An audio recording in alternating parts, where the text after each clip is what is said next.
Time now for The Real Estate Connection with Stephen Theard, a realtor and certified probate and real estate specialist. Whether you're a first-time homebuyer or a seasoned investor looking to downsize, move up, or refinance, this program is for you. A house in the middle of our street. From probate sales to landscape design to home repairs and maintenance, this is your weekly look into all things real estate. Now your host for The Real Estate Connection, Stephen Theard. Hey everybody. Welcome to another episode of The Real Estate Connection. So glad that you guys can be joining me today.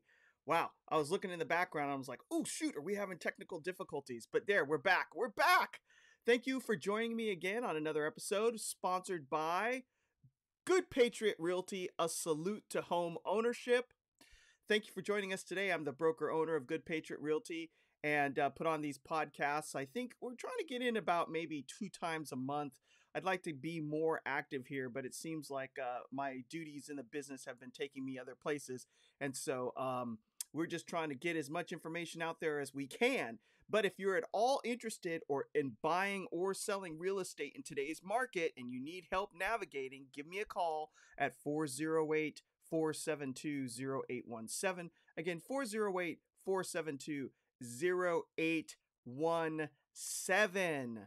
And I'd be happy to answer any questions that you might have or to work with you. And question for you guys, those that actually watch the broadcast and can see this Good Patriot Realty hat. I had a person reach out to me via social media and ask if it was available for sale. And so I'm considering setting up a way for them to be purchased or to have merch available for people to buy. So if you're at all interested and want to send me some feedback, just respond in whatever social media you're watching this on, whether it be through LinkedIn or Facebook. Just make a comment there below, and then I'll judge by how people respond to it and get back to you.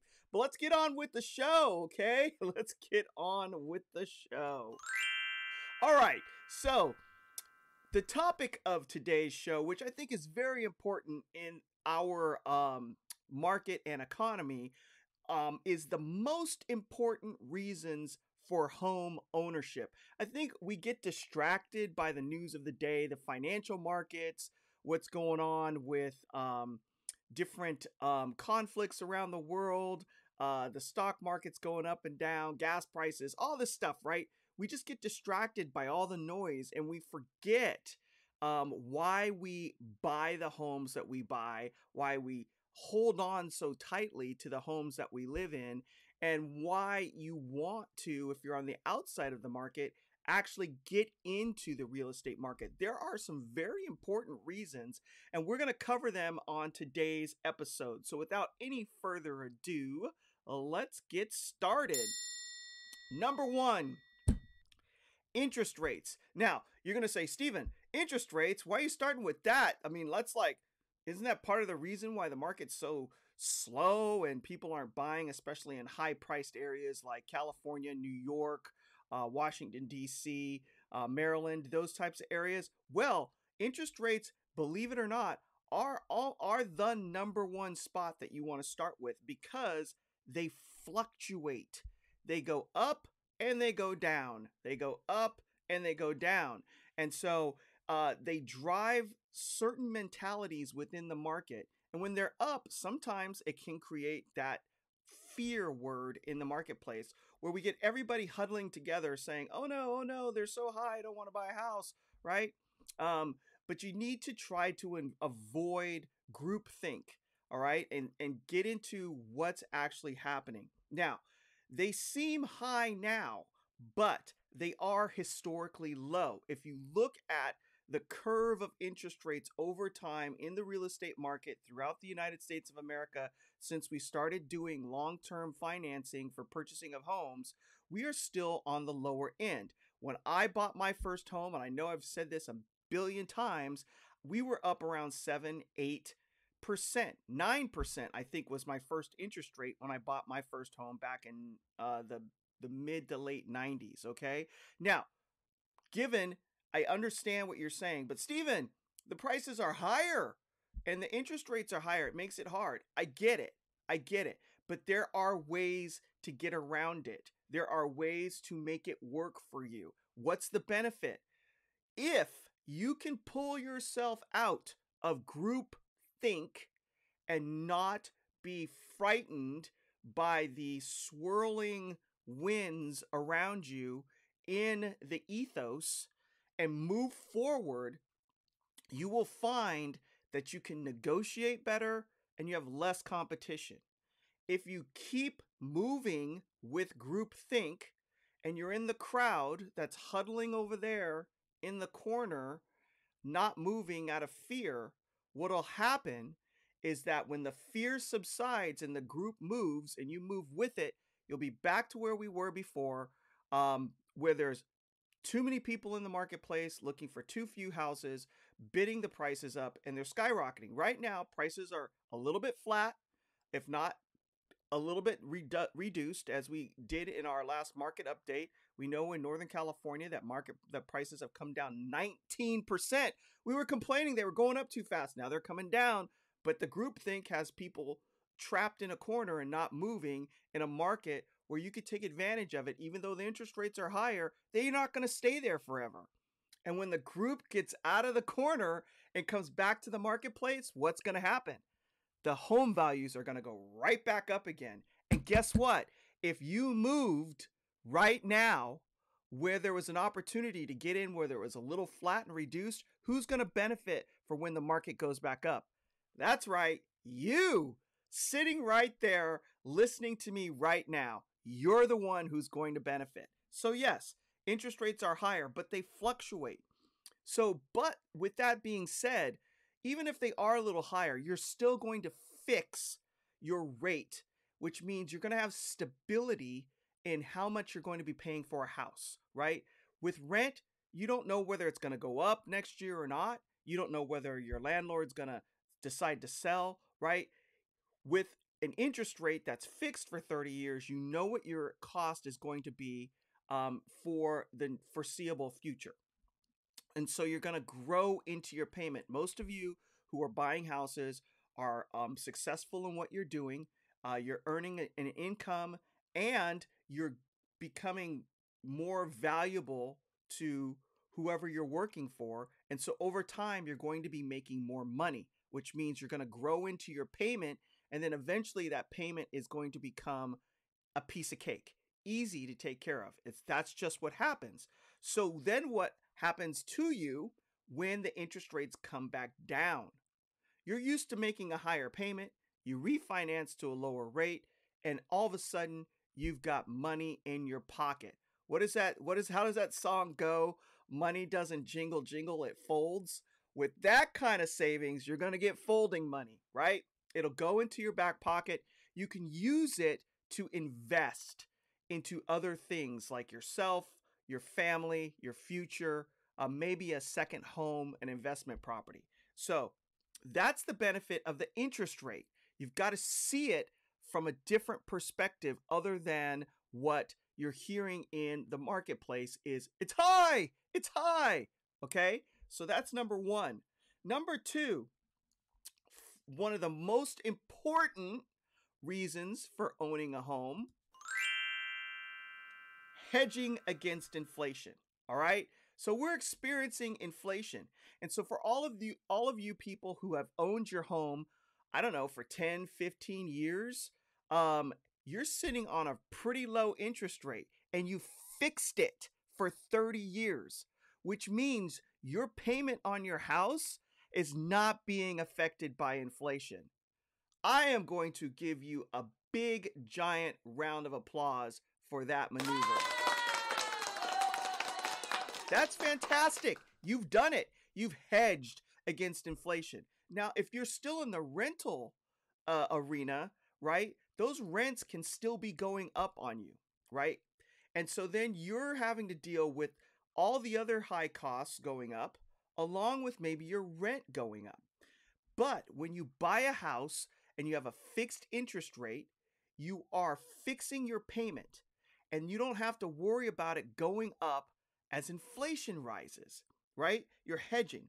So, um, even during the mortgage crisis of 2008, uh, rents did not drop significantly. They stayed flat. And so, even in a down economy, rents normally don't come down. They usually stay flat. And then when the economy turns, they're going to rise on you. So, again, buying a house is a great hedge against inflation.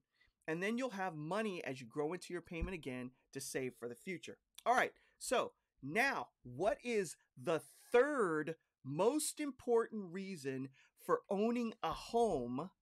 Let's give it the bicycle horn. You know what? That doesn't make it sound so great. Let's do the glockenspiel. All right. You're saving money on taxes. All right. So if you're like most of us, right, who aren't in the 1%, who have all these fancy, what am I trying to think of? Just plans, financial planning, where you can put your things in LLCs, foundations, and all this stuff, right? Where you can protect yourself from paying too many taxes. There's all sorts of ways to structure when you have a lot of money. But if you're the average person on the street and you're looking for ways to save on taxes, even though the standard deduction has gone up based on some rule changes that have happened over the last 4 to 5 years, you still get tax breaks from owning a home. You'll get to deduct your mortgage interest on your house, and you get to deduct your property taxes. So as far as numbers are concerned and how much you can qualify, check with your tax professional, but you do get benefits from owning a home for taxes. And when you go to sell that property, you get to defer taxes on the gain. And so I'm talking tax terms. Let me break it down. So you buy something for $1, and then 15 years later, it's worth $20. So the government says, you just made $19. You owe us tax on that $19 that you just made. Because that's how the tax man comes. He sits in your back pocket and he's your silent business partner on every dollar you make. So on your house, you buy the house, say for instance, for $100,000, and then you go to sell it 7 years later for $250,000. You've made $150,000. But by IRS rules, you do not have to pay tax on that gain depending on how much money you make. There are limits. Talk to your tax professional, but I believe them to be $250,000 if you're single and $500,000 if you are married. So there are tax benefits to owning a home. So you have the interest rate stability, hedging against inflation. I just dropped something off my desk. And you have saving money on taxes. So what is the next one? Building equity.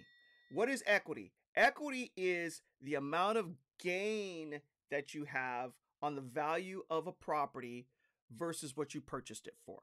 And there are two ways of getting this equity. One is the down payment that you make on the property. So if you're buying a house for $100,000 and you put $20,000 down, you owe $80,000 to the bank. That first $20,000 is your own ownership of the house. That's $20,000 in equity. And as you pay the loan off over time, you own more and more and more and more and more and more and more of the house until you pay it off, and then you have $100,000 in equity. That's the paying off of the house equity portion. Then there's the increased value of the home over time. So if you buy the house for $100,000 and you stay in it for 5 years, and 5 years later it's worth $200,000, that's $100,000 in equity that you've just gained, along with how much you've paid on that property, on the loan that you have, and that's money in your back pocket that you get to keep when you sell the house. You can also use it as leverage to borrow in the future for other reasons, which I only recommend using it for investment purposes in real estate or something that is solid that you're not going to lose money on because you don't want to use your house as a piggy bank and go out and buy toys like boats and RVs and vacations. All right. If you're going to buy something with the equity that you leverage out of the house, buy something that is going to be an asset. And a definition of an asset is anything that makes you money. All right. Not something that costs you money. Right. So that's how you grow wealth, generational wealth for your family, is by owning something that holds value and goes up over time, or it holds value, doesn't go down, and as you pay it off, you own more and more of it. So that's number 4, building equity. You can't do that when you rent. You don't own it. You're paying somebody else's mortgage, right? This is just money going out the door. Now, there is a value you are getting. Everybody needs shelter, and you need a place to call home and live, but you're not gaining equity when you rent. All right, so what's number 5? I don't know why I keep picking that. This one's better. Number 5, stability. You're stable in your living situation when you own a home. Your payments are stable. You don't have to worry about the landlord selling the property or forcing you to move. You're more likely to be involved in the community and local political decisions. Your children are more likely to perform better in school. Your children are more likely to be involved in the community. Your children are more likely to be involved in sports. Additionally, your children will follow your example and be more likely to own a home in the future. So you're setting an example for your family, right? You did everything. You worked your tail off, saved your money, went to work every day, did your job well, got promoted, made extra money, bought a house, and you set the example for your kids. So they're going to do it too, increasing that generational wealth from generation to generation to generation as they see the value in what you've done as you've set the example. Also, it's more likely that you'll be self-sufficient as a person and have stable relationships and stable employment. Because once you have the asset, the house, you don't want to lose it. And you're going to do what it takes in order to keep it, which is good for society because you're giving back. You're being gainfully employed, which means you're helping to add value to the people around you by providing a service or a product. And you're also earning an income, which benefits the people that you're taking care of. All right, so what's number 6? Forces you to save money. So paying your mortgage each month and reducing the principal dollar amount you owe is basically a savings account for the future. You're putting money into your house, into your house, into your house, into your house. Your house is not going down in value like a car or a boat. It's maintaining its value or going up, which means it's basically a savings account. You're saving money. The forced payments create more equity for you every year because you're paying off the loan. It's building a net worth of you and your family over time, generational wealth. And in the future, you can sell your home for profit, pay off your mortgage, and live payment-free in retirement. Hear me. It's a retirement savings plan, right? Because guess what? The house is paid off. Boom. More hedge against inflation. You don't have a house payment anymore. It's gone. All you have to do is pay utilities and property taxes.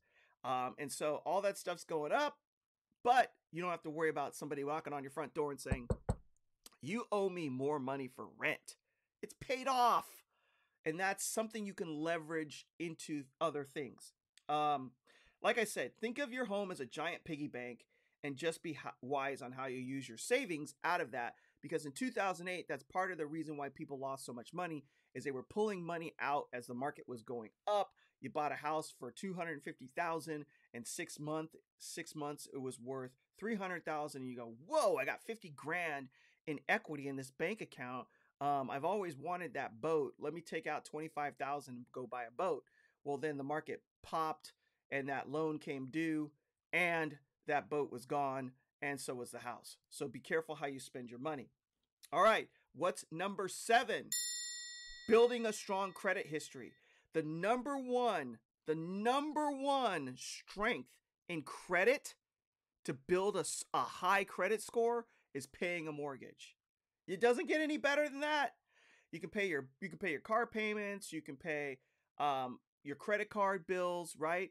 But when you pay your mortgage on time every month, your credit rating skyrockets. It just goes through the roof, which gives you more opportunity because when you're borrowing money with a high credit score, you get better interest rates on whatever you're purchasing, right? So it's going to save you money. That credit score is important. What is number 8? Customization. When you own your home, you are free to customize it any way you want for the most part. Now, if you're in a homeowners association, there might be some restrictions. But if you're not, I've seen a pink house, Pepto-Bismol pink, right? I've seen it out there. You can paint it whatever you want. You can put a rock garden in your front yard, or you could use your front yard for a vegetable garden. The land is available for you to do whatever you want to it. You can remodel the kitchen, remodel the bathrooms, put a built-in barbecue in the backyard, a pool, whatever, right? It's your property. Would you do that to a property you don't own? No, because you're improving somebody else's property. You're improving the landlord's property. And you may want to because you're like, I'm sick of this tile countertop. I want granite and I love it. And so you get real tempted to do it, but you could enjoy it for a little while, but it still doesn't belong to you. And the landlord's going to be like, hey, if you want to put granite in a countertop, go for it.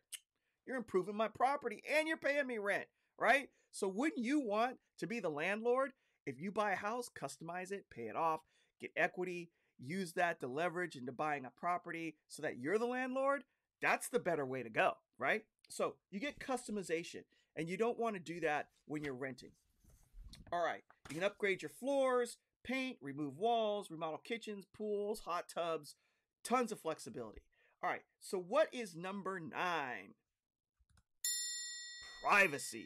Now, this skyrocketed in concern during the shutdown of 2020 and 2021. When everybody was forced to stay home, all of a sudden your privacy was real important. If you were in an apartment complex or a condo, right, and everybody was home, those walls were paper thin. You could hear your neighbors making breakfast in the morning, their kids running around the house, chasing each other and playing and laughing. And all of a sudden, that condo that was kind of cool because you didn't have to do maintenance or anything, and you were coming and going as you please, and nobody was really home because everybody was out running around and busy, and every once in a while you had to deal with noise. It was on you, right? All of a sudden the burbs seemed just fantastic. Everybody wanted a home with a front yard and a backyard so that you have some space to stretch, some privacy, some room to make some noise without it being on top of your head. And that's a big deal. Plus, you don't have to worry about a landlord knocking on your front door, sending you an email going, hey, I'm coming to do a home inspection tomorrow. Or I want to paint the house a new color. Or we're gonna upgrade the roof. Or I want to change the backyard. I mean, all of that stuff is something that you'll have to put up with when you're a renter. But when you own your own home, you have more privacy and you can do with it what you want. What is number 10? And the glockenspiel. Pride of ownership. The primary advantage of you owning a home is your feeling of accomplishment. Having a place for you and your family to make memories, a place for you and your family to put down roots, a place to celebrate accomplishments, milestones, and holidays, having a place for safety to return to at the end of the day where you can put down your own personal touches, a place to invite friends over to celebrate. You are also part of the American dream of being a landowner in the United States of America. Because back in the day, only the landowners had a voice in deciding leadership in the country. That's changed, but there is a quality. There's something about that feeling of accomplishment that says, hey, you know what? I'm contributing. I'm part of the community. I'm part of the society. I have made it. I have purchased a house in the United States, the land of the free and the home of the brave. So that's it. Those are the most important reasons for owning a home. And I hope that helps to refocus us as to why we push, why we work so hard to own a home. There are more benefits than just the interest rate and the payment. It's beyond that. Otherwise, we wouldn't strive for it. So try to remember that when the herd mentality is saying it's not the right time. It's the right time if it's the right time for you. Go for it. I'm going to leave you with this one because it applies. Be strong and courageous.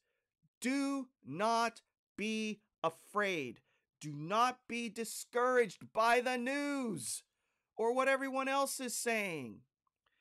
For the Lord your God will be with you wherever you go. Joshua 1:9. It applies, it applies, it applies. If you're ready to take that step of courage and not be discouraged and go out and achieve the American dream for you and your family, give me a call today. 408-472-0817. 408-472-0817. That's what Good Patriot Realty is all about. It's a salute to what? Home ownership. The American dream. Generational wealth. Equity. Privacy. Customization. Contributing to the community. Serving others. That's what it's all about. That's why this company was formed. This brokerage was formed to help others achieve this dream. And it's for you. And it's for you today. Take advantage of the market while it's still a little bit flat before everybody rushes back in and drives it back up. Because don't you want to be the one who took the leap of faith, got the house now, and when the herd comes running back, they're going to drive your price straight up. Take advantage of it. Give me a call today. 408-472-0817. And if you like more of this content, check me out. Apple Podcasts. Check me out at Spotify. Check me out at iHeartRadio. Or just send me a note in the socials. I'll hook you up. I'll sign you up. And let's do this together. We are a team, the United States of America, united. All right, with that, God bless you. God bless your family. Have a great week, weekend, or day, wherever you are listening to this. And we will see you on the next episode of The Real Estate Connection, sponsored by Good Patriot Realty. A salute to home ownership. This has been The Real Estate Connection with Realtor and Certified Probate and Real Estate Specialist Stephen Theard.